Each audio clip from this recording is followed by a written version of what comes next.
ध्यान दीजिए कि हमने 30 नवंबर 2023 के ललन टॉप शो में आपको गुरपतवंत सिंह पन्नू को मारने की जो कोशिश हुई थी और उसमें अमेरिका में जो केस चल रहा है उसके बारे में विस्तार से बताया था। कौन गुरपतवंत सिंह पन्नू? खालिस्तानी आतंकी, और उसको मारने में अमेरिका में केस चल रहा है। मारने के केस में, क्योंकि वो भी जिंदा है, वो केस चल रहा है 2 लोगों पर, भारतीय मूल के 2 लोग। एक का नाम सामने आया है और एक का नाम सामने नहीं आया है। जिनका नाम सामने आया है उसका नाम है निखिल गुप्ता, और जो नहीं सामने आया है वो है कोई भारत का अधिकारी। निखिल गुप्ता पर आरोप थे कि उसने ही पन्नू को मारने के लिए सुपारी दी, ज़रूरी जानकारियां और तमाम चीज़ें मुहैया कराएं। अब निखिल को जून 2023 में चेक रिपब्लिक में अरेस्ट कर लिया गया। इसके पहले पन्नू का मर्डर एग्जीक्यूट हो पाता। चेक रिपब्लिक के प्राग की जेल में वो अभी भी बंद है। अब इसे अमेरिका के अधिकारियों को सौंपने की प्रक्रिया चल रही है। और अब अपने देश में जो खबरें आ रही हैं वो इस केस की ओर इशारा करती हैं कि शायद कोई बढ़त सामने आएगी। गुजरात के गांधीनगर में एक आयोजन चल रहा है, वाइब्रेंट गुजरात ग्लोबल समिट।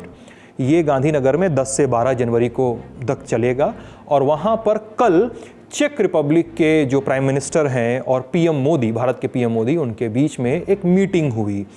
उनके बीच में मीटिंग, ये कई लोगों की भीड़ में हुई मीटिंग नहीं थी, ये साइड लाइंस में की गई मीटिंग थी। यानी एक मीटिंग जिसमें बायलैटरल मीटिंग होती है, एक देश के लोग होते हैं और दूसरे देश के लोग होते हैं, बाकी लोग नहीं होते हैं। प्रेस और फोटो अपॉर्चुनिटी के बाद कमरे को बंद कर दिया जाता है और बंद कमरे में बातचीत होती है। तो दोनों देशों के बीच क्या क्या बातचीत हुई, हम आपको आधिकारिक बयानों को पढ़कर बिंदुवार समझाते हैं। दोनों देशों ने व्यापार, ऊर्जा, साइंस, नए प्रयोग और रक्षा के क्षेत्र में द्विपक्षीय सहयोग पर बात की। दोनों देश एक दूसरे की अखंडता और अक्षुण्णता को ख्याल में रखेंगे ताकि दोनों देश इंडो पैसिफिक क्षेत्र में और ज़्यादा सहयोग स्थापित कर सकें। ध्यान रहे कि ये आधिकारिक बयान थे जो सरकारें अपनी अपनी ओर से जारी करती हैं या सरकार की एजेंसियां जारी करती हैं, लेकिन आधिकारिक बयानों में एक पॉइंट मिसिंग था, वो था निखिल गुप्ता का। क्या इन दोनों देशों के बीच निखिल गुप्ता को लेकर कोई बात हुई थी? क्या भारत सरकार ने आग्रह किया था कि निखिल को डिपोर्ट किया जाए? क्या चेक रिपब्लिक निखिल गुप्ता को छोड़ने पर विचार करेगा? सुनिए एक्सपर्ट्स को जो इन मीटिंग्स के निहितार्थ को हमें थोड़ा विस्तार से समझा रहे हैं। भारत ने आग्रह किया होगा, एक ट्रैक 2 जिसको बोलते हैं और ट्रैक 1.5, दोनों तरीके से भारत ने चेक रिपब्लिक से आग्रह किया होगा। लेकिन जो रिलेशनशिप है या जो केस है वो सब जुडिस अभी है। तो किसी भी गवर्नमेंट, अगर आप चेक रिपब्लिक हैं तो आप you are bound by in extradition treaty to the United States, और तो आपने एक अग्रीमेंट साइन कर रखा है, तो उस पे काफी कुछ निर्भर होता है। इसीलिए आपको कॉन्सुलर एक्सेस जो है वो चेक रिपब्लिक ने अलाउ किया हुआ है अभी। सो काफी चीजें इस बात पर निर्भर है कि उस जो केस सब जुडिस है उसका हाल अभी कैसा है। मतलब क्या निखिल गुप्ता को कॉन्सुलर एक्सेस मिल रही है, लेकिन क्या इसमें चेक रिपब्लिक क्या कर सकता है, इस रोल पे विचार हो सकता है। लेकिन आगे चल के जब तक निखिल गुप्ता चेक रिपब्लिक में हैं और इन्वेस्टिगेशंस ऑन हैं, जितनी भी सहायता मिल सकती है निखिल गुप्ता को वो मिले, इसका रिक्वेस्ट जो है इंडिया चेक रिपब्लिक को जरूर करे। ध्यान रहे कि निखिल गुप्ता को लेकर भारत सरकार की ओर से कोई ओनरशिप नहीं ली गई है। भारत सरकार ने कोई ऐसा बयान या कोई भी ऐसा संकेत नहीं दिया है कि जिससे ये स्पष्ट होता हो कि निखिल गुप्ता का भारत सरकार या सरकार के किसी अधिकारी से कोई कनेक्शन रहा है जिसकी वजह से उसने, अगर ऐसा आरोप सही है तो ऐसा करने का निर्णय लिया। इसीलिए हम इस सारी बातचीत को एक्सपर्ट के जरिए आपको समझाने की कोशिश कर रहे हैं। ऐसे में एक और बात को एक्सपर्ट के जरिए समझने की कोशिश करते हैं, वो है चेक सरकार के अधिकारियों की भारत के दौरे की। दरअसल प्रमुख अंग्रेजी अखबारों में आज के दिन एक ऐड आया। ये ऐड छपा है निम्स जयपुर की ओर से, निम्स यूनिवर्सिटी जयपुर की ओर से। इस ऐड में चेक रिपब्लिक के प्रधानमंत्री, वहाँ के राष्ट्रीय सुरक्षा सलाहकार, वहाँ के विदेश मंत्री, वहाँ की एम्बेसडर और वहाँ के लगभग दर्जन भर अधिकारियों के फोटो छापे गए हैं और कहा गया है कि ये लोग जयपुर में मौजूद निम्स यूनिवर्सिटी में आज यानी 11 जनवरी को आ रहे हैं और ये वहाँ पर एक सेंटर का, हेल्थ सेंटर का उद्घाटन करेंगे और तमाम संस्थानों पे विजिट पे करेंगे। ध्यान दीजिए कि किसी विदेशी देश का राष्ट्राध्यक्ष हमारे देश आकर एक प्राइवेट यूनिवर्सिटी का दौरा करने आ रहा है। सुनने में ये अनेकों में एक घटना सरीखा लगता है। अब चेक गणराज्य के जो प्रधानमंत्री हैं वो राजस्थान की यात्रा पर हैं। भजन लाल शर्मा, सीएम भजन लाल शर्मा के साथ उनकी तस्वीरें और वीडियो सामने आ चुके हैं।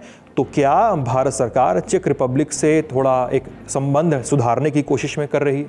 अब ऐसे में कुछ सवाल उठे हैं, जैसे चेक के टॉप अधिकारी और नेता राजस्थान में कर क्या रहे हैं? क्या भारत चेक गणराज्य के साथ और ज़्यादा कूटनीतिक संबंध सुधारने की तैयारी कर रही है, बनाने की तैयारी कर रही है? और क्या इन कूटनीतिक संबंधों के बैकड्रॉप में निखिल गुप्ता को छुड़ाने की कोशिश भी हो सकती है?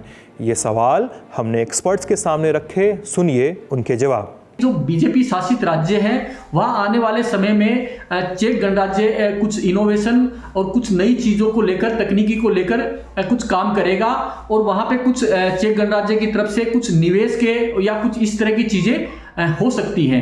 जैसे राजस्थान के मुख्यमंत्री भजन लाल शर्मा के साथ में उनकी लंबी मंत्रणा हुई और इस दौरान दोनों देशों के बीच में क्या क्या चीज़ें हो सकती हैं इनको लेके बातचीत हुई।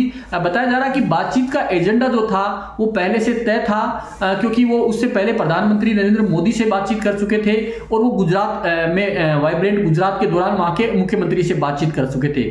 तो इसलिए ये भारत और जो चेक गणराज्य है इनके कूटनीतिक संबंधों में ये जो मुलाकात है ये मील का पत्थर साबित हो सकती है। जयपुर की एक इंस्टीट्यूट है निम्स यूनिवर्सिटी, जिसमें कई मेडिकल कॉलेज, नर्सिंग कॉलेज, अस्पताल और कई सारी चीज़ें चलती हैं। वहाँ पे एक सेंटर बनाया गया है, Petr Fiala global institute of health research innovation.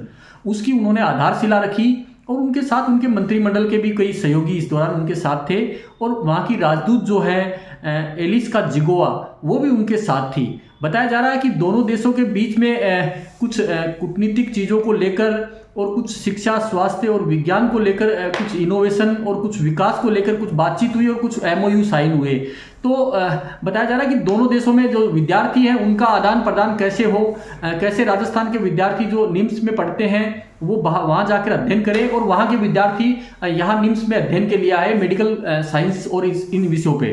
तो इस तरह की बातचीत इसमें निकल कर आई। इससे पहले उन्होंने राजस्थान के मुख्यमंत्री भजन लाल शर्मा से भी कई मसलों पे बात की और वो राजस्थान में उन्होंने संभावनाएं तलाशी कि किन किन क्षेत्रों में चेक गणराज्य के साथ मिलकर काम किया जा सकता है। तो उसमें मुख्यतः यही निकल कर आया कि शिक्षा और स्वास्थ्य का जो क्षेत्र है राजस्थान में, उसमें वहाँ से कुछ चीज़ें और वहाँ के कुछ इनोवेशन उनको राजस्थान में लागू किया जाए, उसमें चेक गणराज्य उनकी मदद करे। लेकिन ये तो देश में हो रही गतिविधि है। अब हम अमेरिका चलते हैं। वहाँ के न्यूयॉर्क के डिस्ट्रिक्ट अटॉर्नी कोर्ट में इस केस की सुनवाई हो रही है। 4 जनवरी को निखिल गुप्ता के वकील ने इस केस में एक याचिका दायर की, मोशन कहते हैं वहाँ की भाषा में।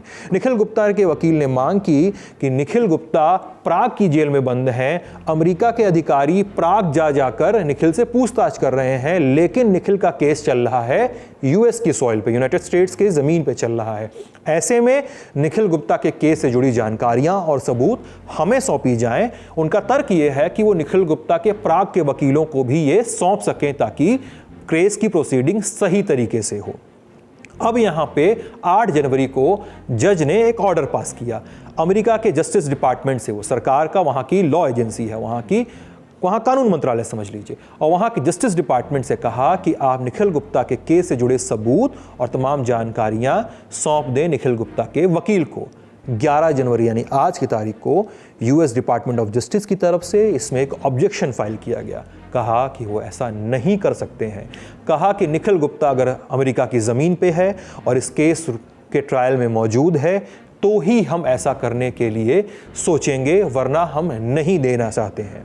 अब यूएस में ये हो रहा है और इंडिया में ये चीज़ें सामने आ रही हैं, बैक चैनल टॉक्स। उम्मीद है कि इस घटना का सच जल्द सामने आएगा और जो निर्दोष है और जो दोषी है उनको उनके हिस्से का न्याय डिलीवर किया जाएगा।